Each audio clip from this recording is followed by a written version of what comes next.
Well, I'm not licked, and I'm gonna stay right here and fight for this lost cause. Some pony will listen to me. Some I believe Choke has yielded the floor. Yield this, Mr. Kodot. MasterCode, this is highly irregular.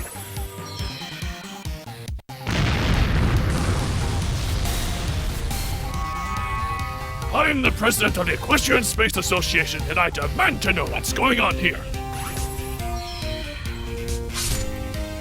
Happy birthday, Mr. President.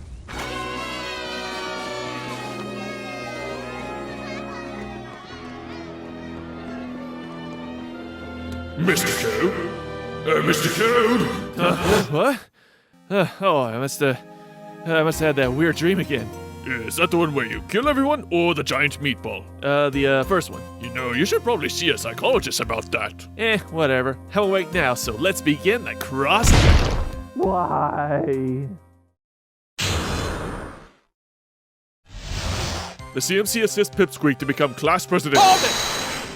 The 5th year anniversary. It's hard to believe the show's come this far, but this is not the only episode's major landmark. We'll get into that later. It's also been quite a while since we had a musical-style episode, and not only does it make this story that much more entertaining, but also sets the well-paced nature of both the CMC and Diamond Tiara's character development. The first song, Make Our Mark, I honestly don't have much to comment on other than it shows that despite their many failed attempts at cutie marks, the trio still have that high level of optimism. Pipsqueak asks the trio for help as their campaign managers, and the three see this as yet another cutie mark attempt, but it doesn't feel like a shoehorn setup as they legitimately want to help their friend and actually kind of pushing their crusading on the wayside in this attempt. Also, Sweetie Belle's magic abilities have been growing rapidly, now able to sustain telekinesis on heavier objects for longer periods of time, and thus we finally arrive on the campaign trail with Pipsqueak and Diamond Tiara. The political commentary is rather interesting in this episode. Even though this is merely just an elementary school election, the topics and themes covered are quite similar to real-life elections. You have Pipsqueak, who is the good, honest cold of the common folk, the underdog combating the admittedly intimidating and more powerful, corrupt leader. Diamond Tiara represents the corrupt political figure who uses blackmail, mudslinging, and manipulation under duress due to their wealth and nepotism, seeing as her mother, spoiled rich, is already on the school board. Even though we're seeing a small-time election through the perspective of kids show, it's actually quite accurate in its interpretation of characters and political actions that happen in real life.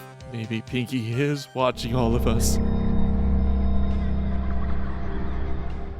Nah. Anyway, we also witnessed for the first time really the fragility of Diamond Tiara and Silver Spoon's relationship. We can gather that Silver isn't a complete follower of Diamond's ideals, and really their friendship is mostly predicated on the fact that both their families are rich. But being mistreated by Diamond so long, she's finally realized she's had enough. We come to our next song, The Vote. This is the morality versus manipulation song, which has a very noticeable military cadence theme from the jumps to the characters' movements. The CMC use honesty and factual evidence to back up Pip as the more suitable president, meanwhile Diamond Tiara uses bribery and blackmail, mocking the plebeians, as it were, with their deformities or unique traits, which is not only a great setup for later, but also gives a little character to some of the background foals as well. Pipsqueak is announced as a winner, and Silver finally cuts ties with Diamond, having enough of her drama, and thus we come to the beginning of Diamond's face turn. When people are in a position of power for so long, they become corrupt to the point where lust for power is their only ambition. Any outlash like Silver's suggestion are seen as personal attacks on their ego. Living under Diamond's control for so long, it's possible she's stuck around just out of fear. When Silver walks, the realization of how alone Diamond is really hits her hard. But then she rises back to success using her trust fund and enters the newspaper business and utilizes the practice of yellow journalism, printing malicious articles, manipulating the public opinion, become the wealthiest mayor in Equestria. But after a string of failed marriages, will live alone, realizing that the only time she was ever happy was with her sled Rosebud, and ties alone in bed.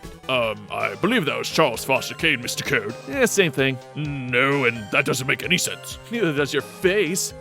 Burn. Stupid meanie head. Anyway, the CMC do take the high road and are sympathetic to her loss, and the empathy the three feel doesn't feel forced at all. True, Diamond's put them through hell for the longest time, but other than the situation in the episode 1 Bad Apple, they really haven't expressed any level of vindictivity to their enemies. They've literally witnessed Diamond Tiara's world just collapse before them, and really for the first time see how vulnerable she is, and also provides an excellent setup on their path to become mentors. Thus we come to the source of the little filly's rough exterior, her mother. It's bad enough you lost to that transplant from Trottingham, but imagine if you lost to one of those blank flakes.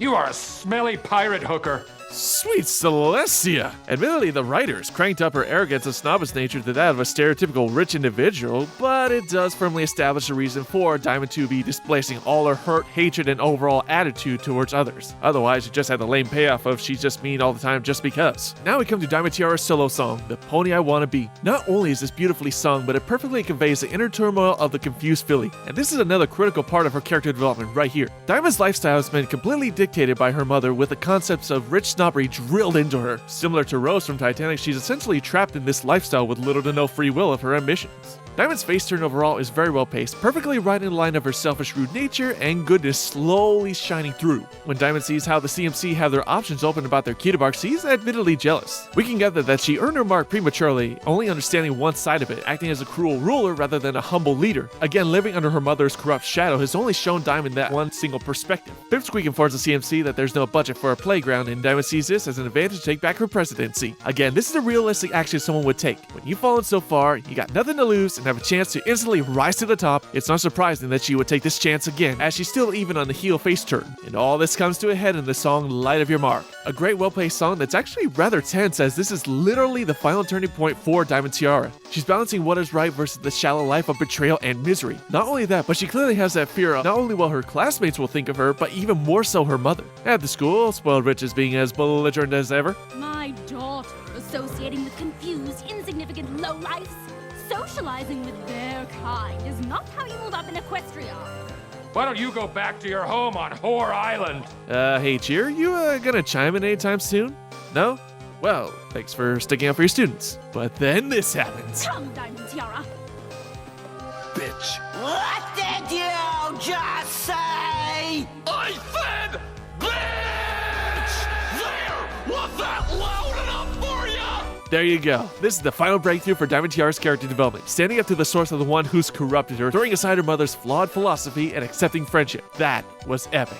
We reach our next song, the reprise of The Pony I Wanna Be. Here's our payoff for Diamond Tiara learning how to use her talent for good. Her speciality is the ability to get others to do what she wants. However, she's now using that negative use of it in a positive way. Using the knowledge that the foes she once mocked for their weaknesses now uses as a strength to repair the playground and has finally found her place in life. This is an excellent payoff. The writing has been spot on this episode, though it's nothing compared to what happens next.